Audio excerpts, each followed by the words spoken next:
Muito bom dia, aqui é o Pastor Júlio, Ministério Terra de Conquista. Queria compartilhar com vocês a lição de número 8 da Escola Bíblica Dominical de domingo, dia 24 de maio de 2020. O tema da lição é Edificados sobre o fundamento dos apóstolos e dos profetas.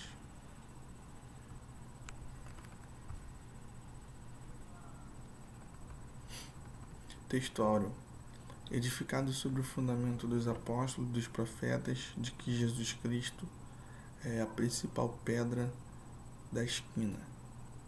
Jesus Cristo é a pedra basilar da igreja, que está edificada por meio dos ensinamentos dos apóstolos e do testemunho dos profetas.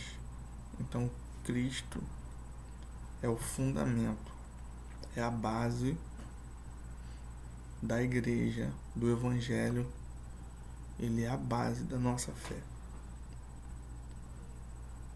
Pois bem, leitura bíblica em classe, carta de Paulo aos Efésios, capítulo 2, verso 20 a 22.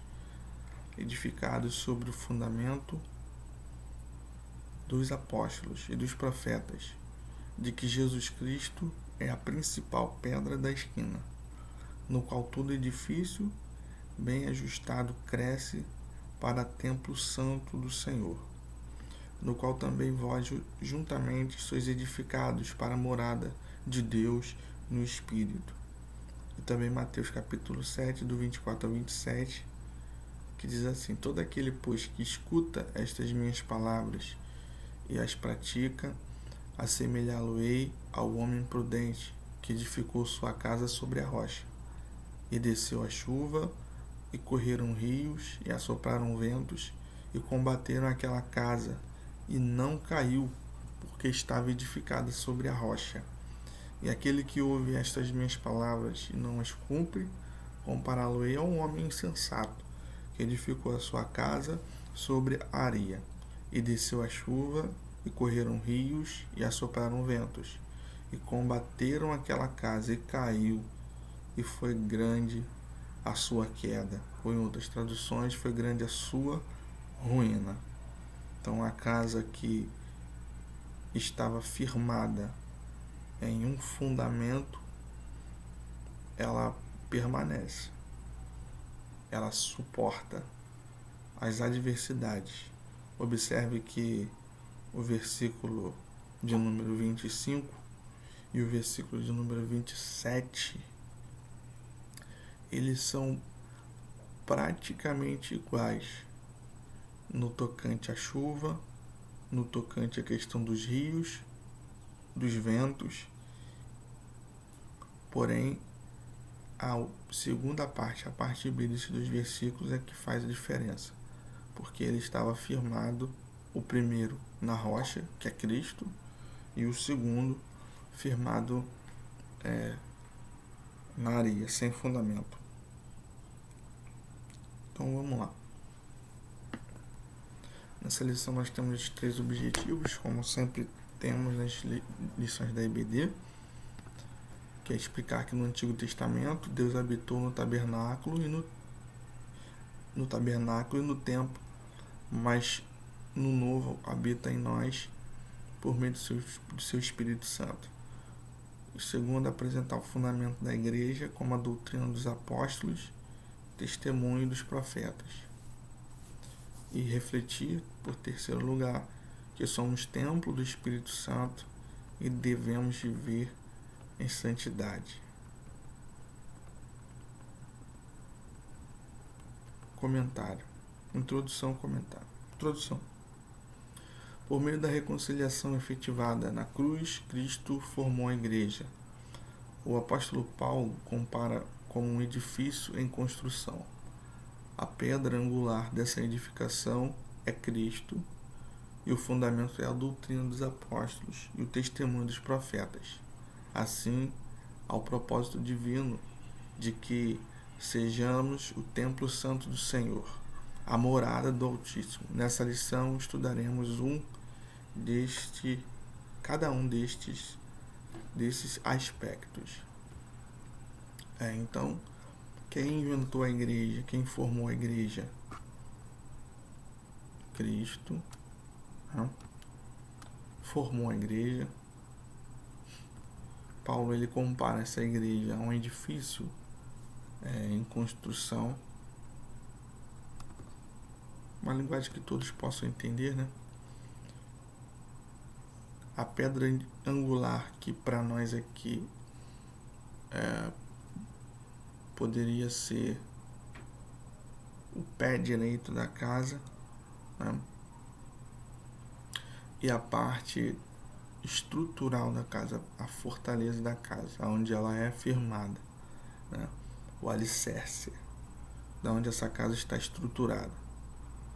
Ela só vai ser bem sucedida, ela só vai estar segura, em segurança, né? Uma construção segura que não tende à ruína, se a pedra principal ela for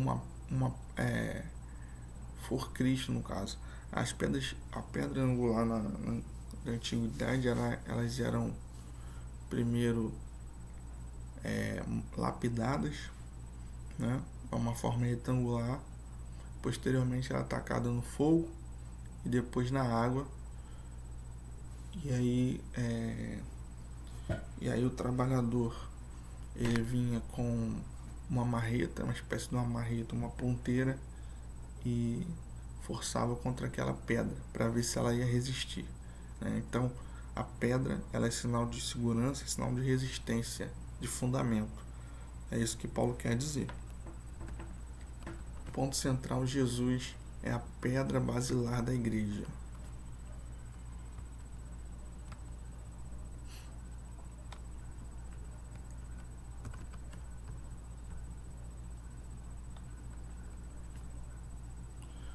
É um edifício espiritual. O santuário judeu, o santuário cristão e a pedra angular. O santuário judeu, o templo em Jerusalém, era o símbolo do exclusivismo de Israel como um povo de Deus. Eu tratei isso na lição passada.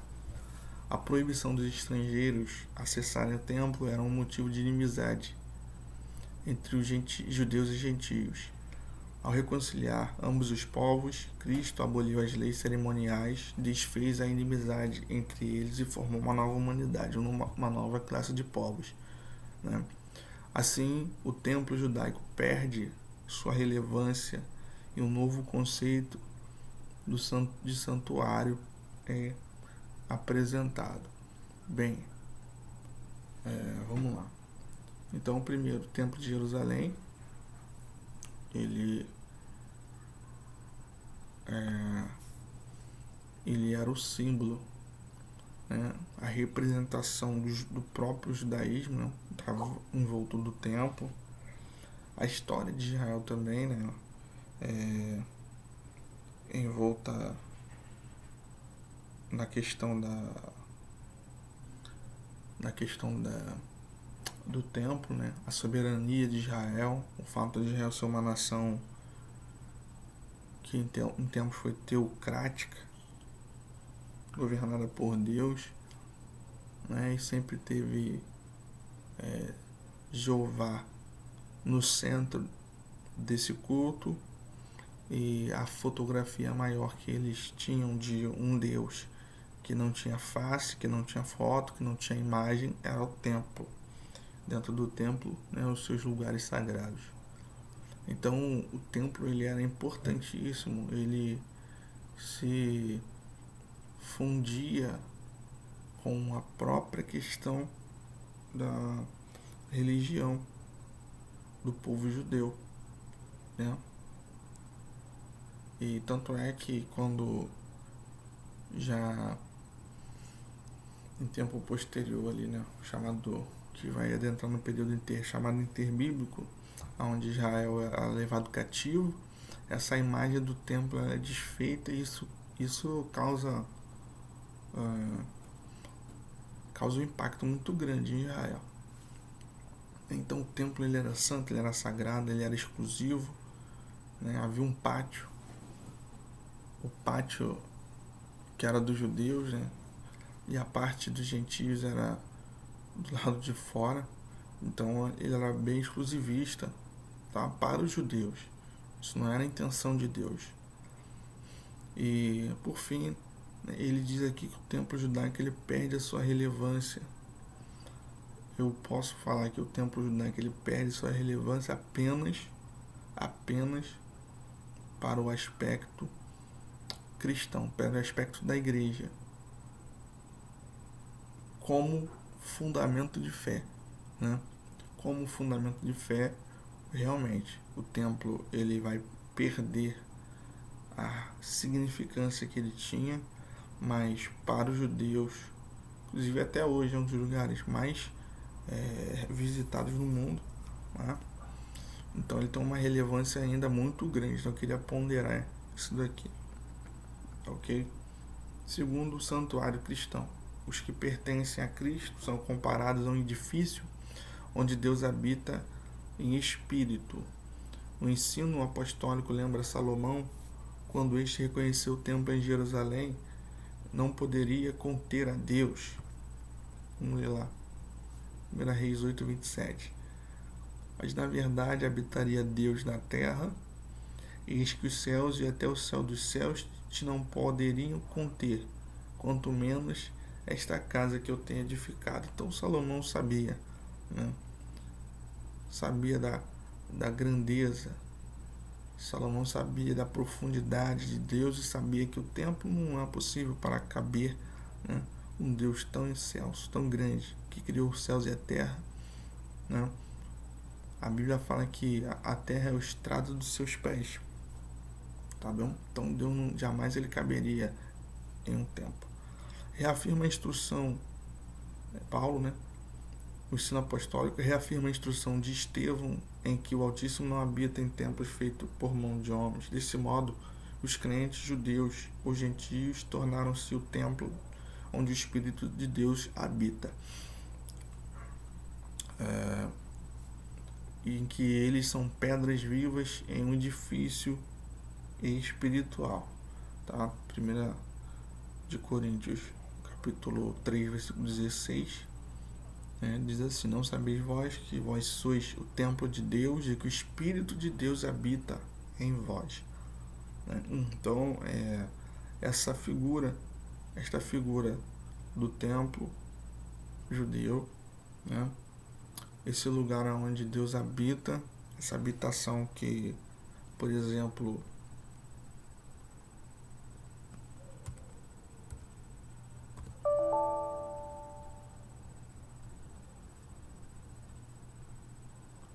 em João,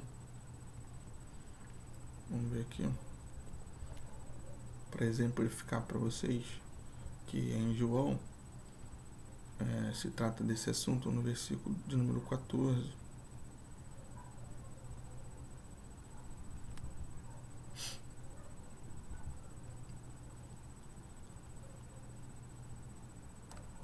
Aqui, ó. E o Verbo se fez carne e habitou entre nós. Vimos a sua glória como a glória do unigênito do Pai, cheio de graça e de verdade. Então essa questão do habitar, ela está relacionada ao templo, ao primeiro templo, ao templo chamado tabernáculo, né? Ele era representado pelo tabernáculo, posteriormente pelo templo, e ao iniciar, né, o período do Evangelho, ele se torna o próprio templo, a própria presença de Deus manifesta em carne e osso entre nós, tá? Então essa representação do templo, o Verbo se fez carne e habitou entre nós, e posteriormente, após a ascensão de Jesus, quem vai cumprir esse objetivo, essa função, né, de habitar, ela se expande, ela se aprofunda, né, em sua relevância, e aí o Espírito Santo que vai habitar dentro do ser humano. Terceiro, a pedra angular. Na arquitetura antiga, a construção do edifício requeria uma pedra angular ela é traduzida como a pedra mais importante ou principal. Era posta no canto do prédio para sustentar o alicerce e unir toda a estrutura, e manter as paredes em linha certa. Para que se tenha uma ideia, essa dimensão, em uma das escavações no Templo de Jerusalém foi encontrado um monolito, ou seja, uma pedra única, né, com cerca de 12 metros de comprimento. Então era isso que Paulo estava querendo dizer para falar sobre a estrutura, né? A pedra principal, a pedra angular, né? Ou pedra de esquina, né? Ela era gigantesca, tá? E aí ele fala de Cristo como a pedra principal. A identificação de Cristo como a pedra angular remonta à profecia messiânica em que a pedra rejeitada tornou-se a cabeça de esquina. Ele mesmo afirmou ser a cabeça da esquina, assim como também os apóstolos testificaram ser Cristo a pedra principal. Portanto, a pedra angular desse novo santuário é o próprio Cristo. No Sermão do Monte, aprendemos que o homem prudente edifica sua casa sobre a rocha, que é Cristo, como já havia falado. Então, Cristo, ele é essa pedra principal, ele é essa pedra fundamental, ele é a razão de ser do Evangelho. O Evangelho que não pregue Jesus é um Evangelho que está fadado ao fracasso, né? que está desvinculado a todo o cerne da Bíblia Sagrada.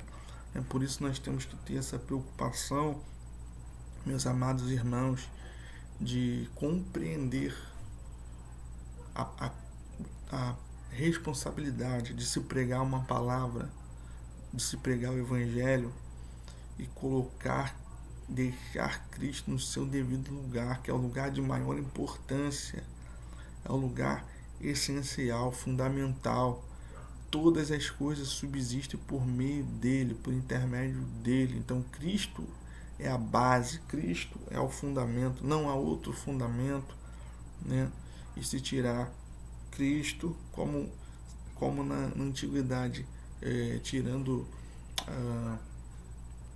o templo, perdia essa identidade do evangelho, do próprio judaísmo. Se tirar Cristo da nossa fé, do cristianismo, obviamente o próprio nome vai dizer, né, vai existir apenas mais um ismo, ou seja, mais uma ideologia, mais um fundamento sobre nada. Então Cristo, ele é a pedra principal. Nós devemos em toda a nossa vida, em toda a nossa maneira de viver, né, permitir que Cristo, ele seja a base, né? É amplo, esse conceito é bem amplo, né? É a base dos seus negócios, é a base do seu relacionamento, é a base do seu modo de viver, é a base das suas atitudes morais. Imagina se o nosso país tivesse Cristo como base, né? O amor ao próximo, né? Como o nosso país estaria muito bem, né? Como o nosso país estaria em outro nível, né? Mas infelizmente não está, não é por falta de pregação, porque o nosso país é gigantesco, né? Só um adendo, o nosso país é gigantesco, um dos maiores países cristãos do mundo, entre cristãos e católicos, mas infelizmente os efeitos que o Evangelho provocou em diversos países, infelizmente é um país de maior corrupção do mundo. Eu não posso dizer que esse efeito positivo do Evangelho, né, ele atuou no nosso país. Então, infelizmente, Cristo como a pedra principal, né, no nosso país, ele não está sendo levado ao cabo a sério. Então nós precisamos colocar Cristo no seu devido lugar em nossas vidas, e todos os reflexos que isso vai produzir.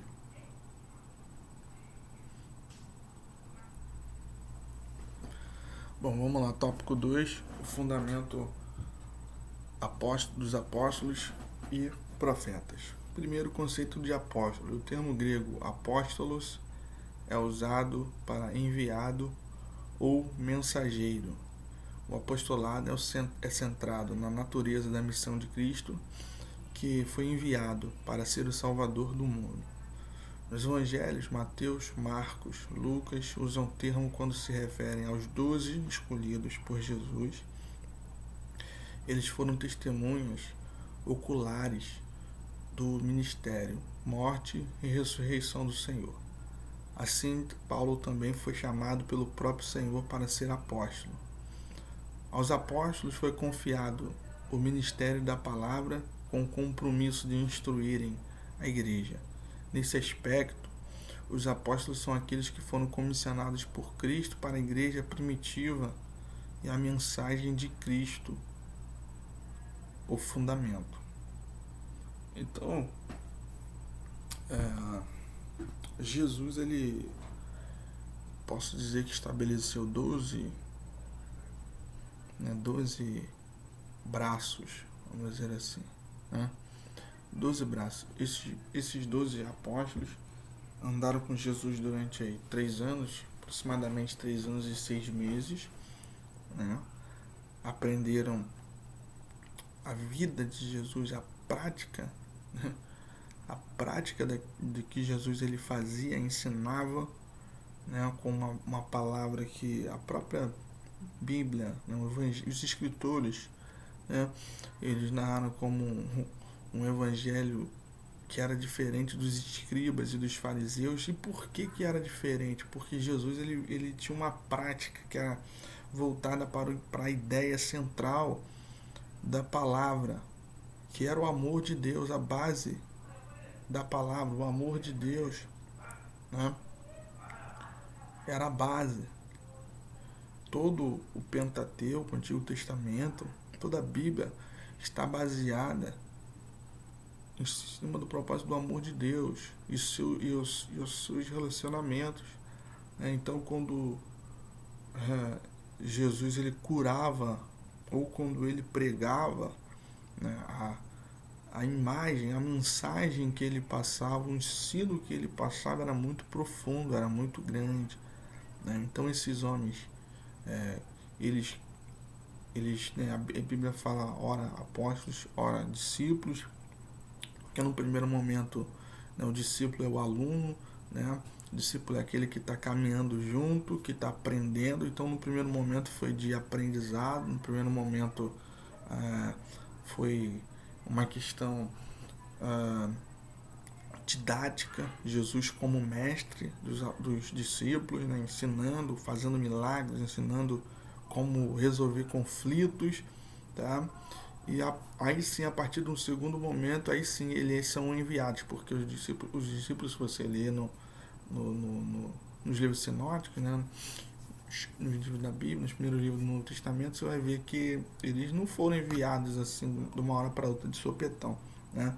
Eles aprenderam. Primeiro Jesus, né, tem uma narrativa interessante. Primeiro Jesus, ele se prepara durante muito tempo, né? Tanto é que ele vem a ser um mestre reconhecido, não querido por todos sim, mas reconhecido como mestre. Então ele era um mestre, um rabino, e por isso ele se preparou por muito tempo. Depois ele vem se preparar os seus discípulos, e esses discípulos depois vão ser apóstolos, né? Vão ser enviados para essa mensagem que Jesus ele carregava, tá? Então há aí uma crescente, né? Eles não foram determinados como apóstolos de uma hora para outra, tá ok? Então eles foram comissionados por Cristo para a igreja primitiva, a mensagem de Cristo, o fundamento. Segundo, a doutrina dos apóstolos. Embora não se possa desassociar das pessoas o ofício que ocupam, constitui o fundamento da igreja, não são os apóstolos em si, mas a doutrina que eles ensinavam, ou seja, a palavra, as escrituras. Os apóstolos receberam a doutrina diretamente de Cristo. Assim, como não se pode mexer na pedra angular depois de colocado o alicerce, igualmente o fundamento da igreja não pode ser violado. Acerca disso, o Senhor Jesus asseverou: as minhas palavras não hão de passar. A Bíblia de Estudo Pentecostal ratifica que a revelação dos apóstolos, conforme temos no Novo Testamento, nunca poderá ser substituída ou anulada por revelação, testemunho ou profecia posterior, né? Porque essa doutrina que os apóstolos ali eles receberam, né? Receberam de Cristo. Terceiro tópico, o testemunho dos profetas. A palavra grega profetes significa proclamador e intérprete da revelação divina. A ordem da frase em Efésios 2:20 associar apóstolos e profetas indica tratar-se dos profetas da igreja, não do Antigo Testamento. Mais adiante, Paulo assegura que a compreensão do mistério que no passado estivera oculto, de que os gentios tinham igual posição no corpo de Cristo e eram participantes da promessa, foi revelado pelo Espírito dos profetas no Novo Testamento. Assim, os profetas neotestamentários falaram inspirados pelo Espírito Santo, perfazem o alicerce da igreja de Cristo. Então, quem é esse profeta? Não é o dom da profecia, né? A revelação, mas sim aquele que tem o conhecimento da palavra, que revela o interesse, o amor, o objetivo de Deus através da sua palavra, né? O apóstolo ele traz essa doutrina, né? Ele implementa aquele campo ali missionário, né? Ele divulga a palavra, ele estabelece as doutrinas, né? E os profetas. Os profetas aqui são aqueles que trazem essa revelação, né? Que falam inspirados, né? Da palavra de Deus inspirada, a transmissão dessa inspiração, a transmissão dessa palavra, tá? Então, vamos lá.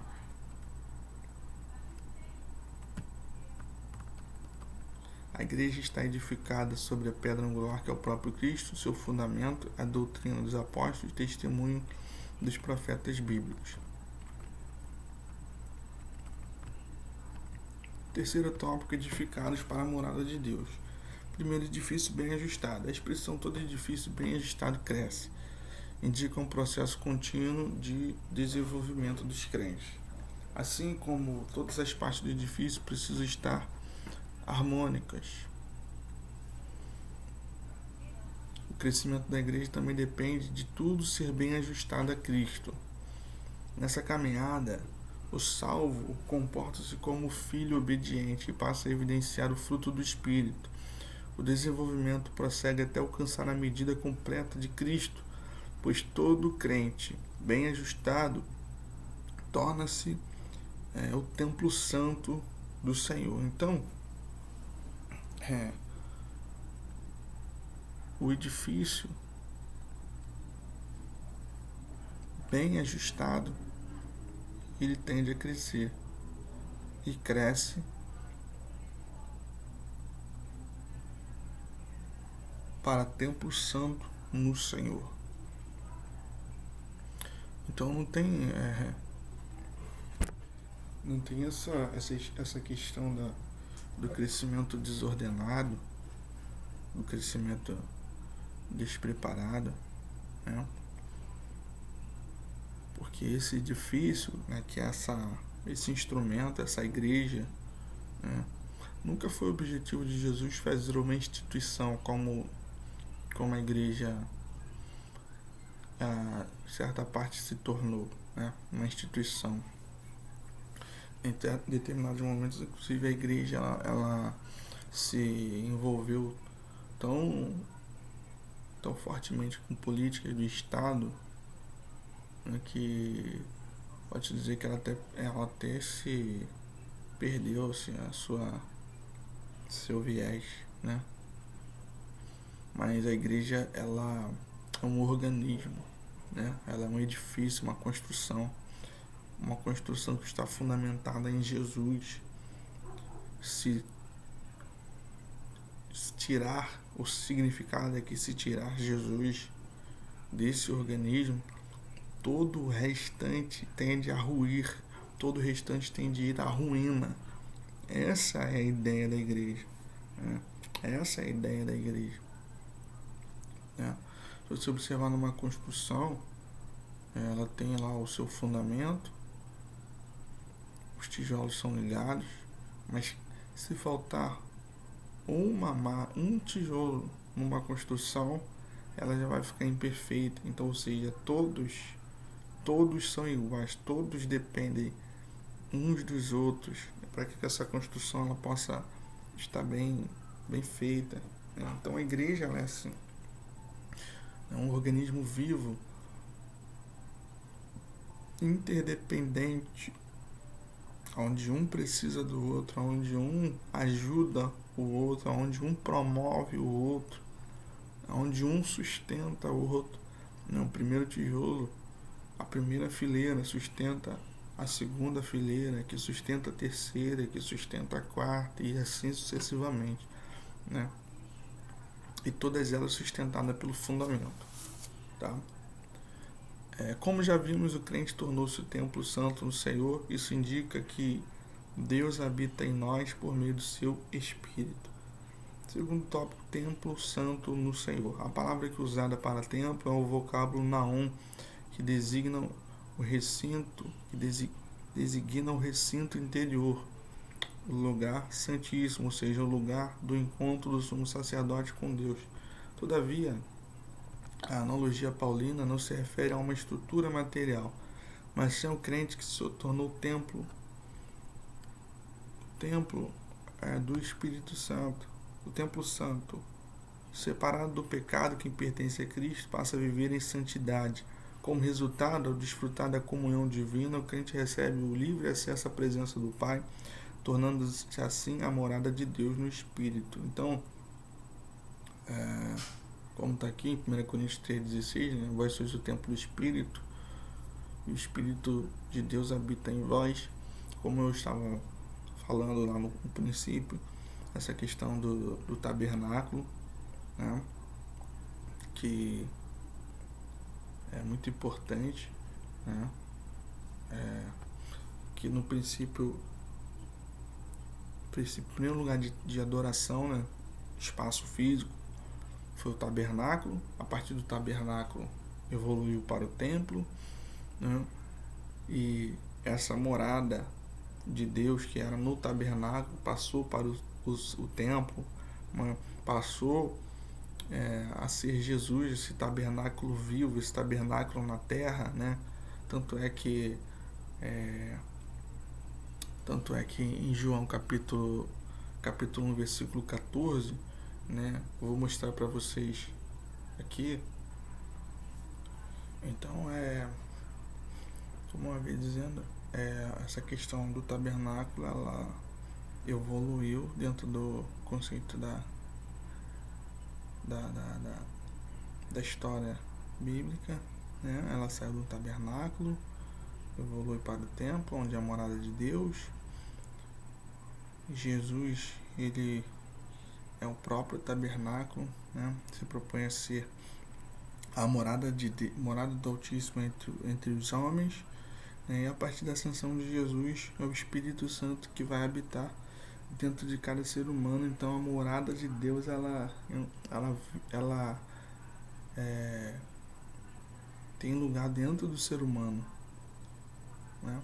Dentro do ser humano. Então o objetivo de Deus, o objetivo do Senhor é poder habitar, poder permitir ao ser humano ter essa comunhão, essa compreensão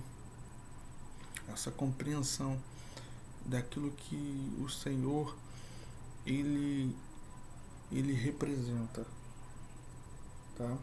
Então Deus não habita em templo feito por mãos de homens, ele reside individualmente dentro de cada cristão, bem como no corpo inteiro de crentes. Corpo num sentido amplo, né?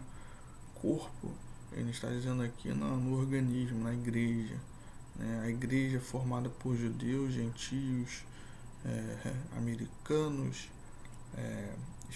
europeus, asiáticos, né? Todos os povos, né? Eles compõem a igreja do Senhor.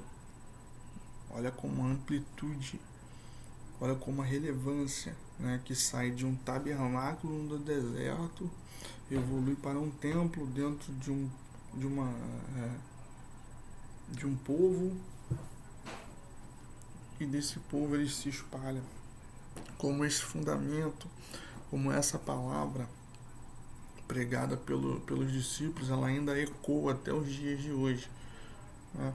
Para que a gente possa ter uma pequena compreensão da profundidade, da importância, do mistério que é a pregação da palavra de Deus, a palavra que foi pregada, essa doutrina pelos apóstolos.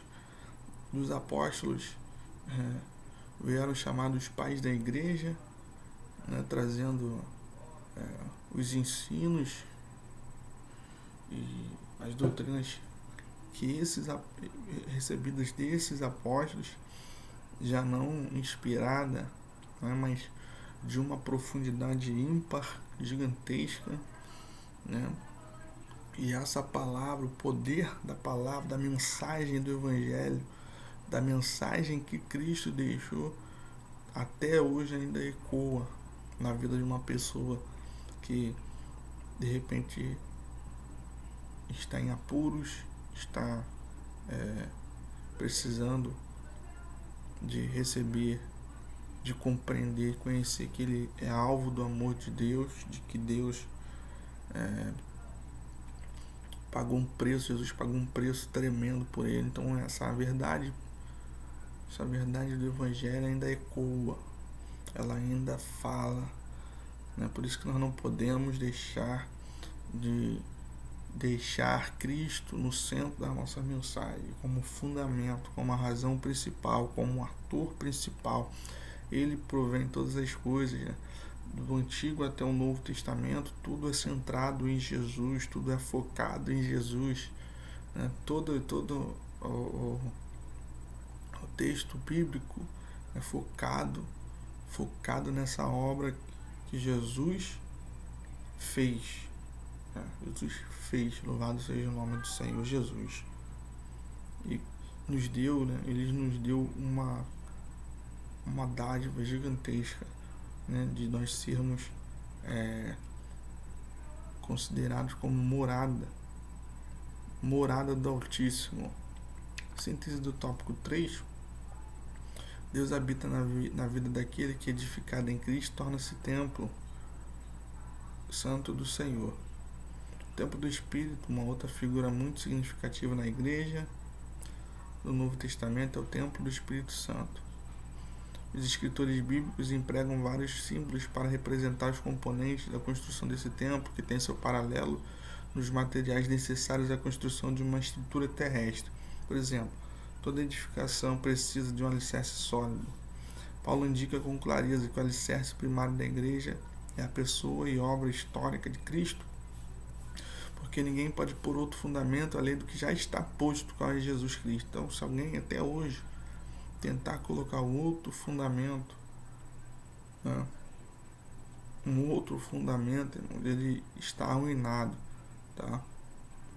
Talvez isso signifique que esses primeiros líderes tivessem sido usados de modo muito especial pelo Senhor, a fim de estabelecer e fortalecer o templo do Espírito Santo, do Espírito, com os ensinos e práticas que haviam aprendido de Cristo e que continuam a ser comunicados aos crentes odiernos, né, os crentes modernos de hoje em dia, através da Escritura. sintetizando aquilo que nós estamos falando, né? Os discípulos pregaram a palavra, essa palavra ela permaneceu, essa palavra ela persistiu até os dias de hoje, né? E nós somos os alvos dessa palavra, né? Nós fomos alcançados por essa palavra e outros tantos ainda vão ser alcançados por esse fundamento, por essa palavra, né? Por esse mistério que é a palavra de Deus pregada, que é viva, que vai de encontro à nossa realidade, que nos choca a nossas culturas, seja lá qual ela for, né? Que vai de encontro, que nos faz refletir, nos faz repensar, né? Então essa palavra, esse fundamento é Cristo, não pode ser retirado, não pode ser removido, né? Não se pode pôr outro fundamento, não se pode pôr outro objetivo nas nossas igrejas, nas nossas mensagens, né? O objetivo, o fundamento, o alvo é Cristo, né? E não as nossas necessidades pessoais, nossos anseios pessoais, as nossas vontades pessoais. Nós não podemos sujeitar de forma alguma as nossas vontades, os nossos desejos, né, pessoais à palavra de Deus. Isso é retirar o fundamento, isso é justamente retirar o fundamento, né? E hoje em dia, infelizmente, em muitos lugares estão tirando esse fundamento em vistas de se alcançar objetivos pessoais de fama, de poder, de dinheiro, inclusive nas igrejas, né? Então, para concluir, a comparação da igreja como edifício em construção indica que estamos em processo de aperfeiçoamento, até que todos cheguemos à unidade da fé. A pedra angular, que é o próprio Cristo, não pode ser substituída. A doutrina dos apóstolos e o testemunho dos profetas não podem ser revogados. Amém, meus irmãos? Que Deus venha vos abençoar em Cristo, que o Espírito Santo fale profundamente ao teu coração e, se Deus quiser, nós estaremos aí para a lição de número 9, que é o mistério da unidade revelado. Amém, meus irmãos. Deus abençoe.